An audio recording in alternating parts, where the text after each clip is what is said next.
Broadband World Forum show at the Excel Centre in London. I'm here with Peter Brogan from Wipro. Hi Peter, good to see you. Good to see you. So Wipro, very big company. Just tell us about your job specifically there and what part of the business you're involved with. Absolutely. So Wipro is an extremely big company and we cover many, many different things. My role specifically, I look after business process services across Media and Telecoms for Europe and Africa. Okay. So from your perspective, what are the, and there are many of them, but what are the main challenges facing the traditional telecom service operators? Yeah, I mean, it's interesting you say there are many challenges, and I'll try and summarize a few of those, because I think if we tried to cover all of them, we'd be here all day. Yeah. For me, I think there are three core challenges that most telcos are having to sort of compete against now. One is the whole digitization, this whole drive towards interacting with operators in a much more digital way. You know, the consumers out there are very much used to interacting now through digital channels. They want their operators to be able to respond to that, which means the operators need to be much more agile, much more flexible, much more intuitive about how they interact with organizations, both across the consumer space as well as across the B2B space as well. So I think that's a key challenge, and I think operators are struggling to really adapt to that. The other big thing I think out there at the moment is around the whole over-the-top providers, the whole sort of large data consumers that operators are having to sort of contend with, as well as the emergent Internet of Things around smart homes and smart transport. Because I think that fundamentally changes the way the networks are used, and it fundamentally changes the way operators need to support those applications and those services. And the third one, which I think is an absolute perennial one that I've seen for the last 20 odd years that I've been involved in this industry, is cost. There's still this constant pressure to drive down costs, at the same time make your company more agile and make it more digital. There's still this pressure to drive down cost. And the interesting thing about it is that while you have those drivers for change that we are trying to, within Wipro, trying to support, the other side of that is you've got a whole host of inhibitors. Things that are stopping operators actually making those changes in the fast way they should be doing. Really around things like the legacy that they have in their BSS and OSS stack. We still see lots of legacy. It's a great inhibitor to actually moving fast and becoming much more agile. The other thing really, I think, and it's a recent thing, is around the whole mergers and acquisitions that are taking place. Right. Once you've actually onboarded several different companies, your landscape, both technology and network, becomes much more complex. And again, that's slowing down operators' ability to change. And I think, finally, and again, from my perspective from business process services, I operate a lot with the process area, people and process, and we still see lots of operators with their own siloed teams. So we look at it end to end, but still you're seeing those siloed teams existing. And again, that's a big inhibitor. And I think the role of Wipro and companies like Wipro is to operate within that intersection between those drivers for change and those inhibitors, and it's to bring those two together to enable things to happen. Okay. So there's a lot of cultural, process, technology, commercial, regulatory, competitive challenges facing the operators, a great big long list.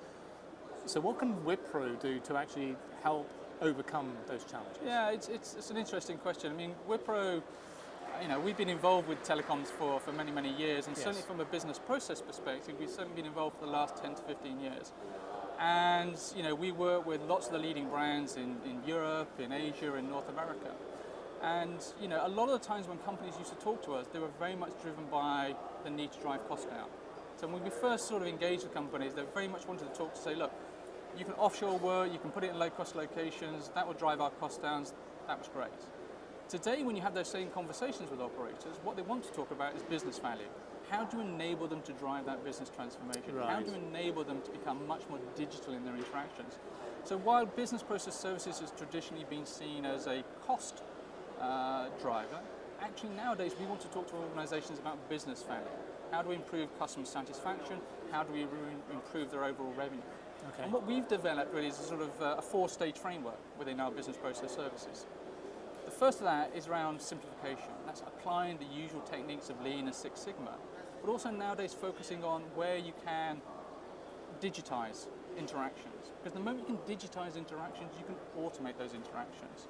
So that's the second stage of what we're looking at, is around automation. And I think certainly my experience over the last few years is robotics has absolutely come to the fore now. And we're using it quite aggressively within our existing clients, but also when we talk to new operators about how we can use robotics to drive automation, to cut costs, absolutely, but also how to use it to actually drive quality.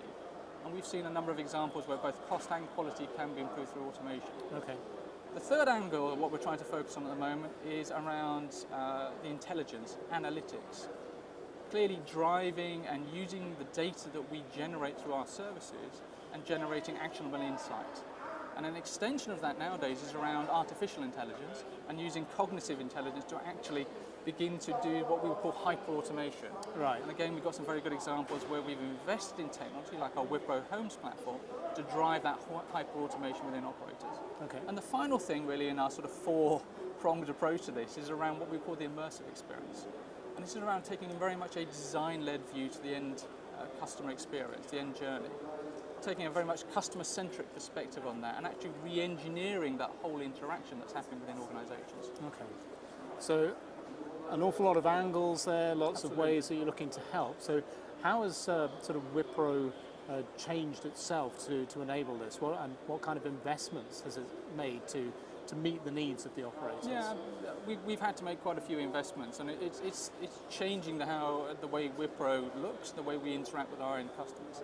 So I think there are two angles to that. One is the acquisitions we made in terms of companies. We've been out acquiring new and innovative companies. A good example of that is a recent acquisition we made of a design company, one of the leading design companies out there called Designit. It's a Danish-based company. And that has really enabled us now to start looking at a design-led approach to our customer interactions, bringing that cross-industry, design-led expertise into organizations such as Wipro and enabling us now to start dealing with strategy. Traditionally, I think Wipro has been very good at the build and it's been very good at the execute side. And now with something like Designit enables us now to define the strategy for organizations around their customer experience. So I think is one example of where we made an acquisition. Okay. The other side of that is really around the investments we're making now within products. Certainly within business process services, we want to be seen as more than a people and a process business. It's a people, process and technology. And actually the utilization and building our own platforms has enabled us now to offer what we call business process as a service offerings. And we've invested in technology such as Homes, which I talked about earlier in terms of artificial intelligence. But we've also made quite a lot of investment in platforms such as our Wipro Command Hub, which is really about automating the whole orders to invoice chain that you see in an organization.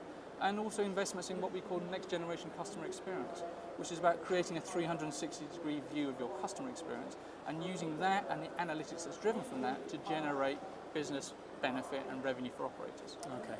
So lots of really interesting developments and angles, and obviously Wipro has a very clear view of where this market's going, how telcos need to change, and how you can help them do it. So absolutely. Interesting story. Look forward to seeing how this develops over the coming years. Peter, thank you very much. Thank you very much. Thank you.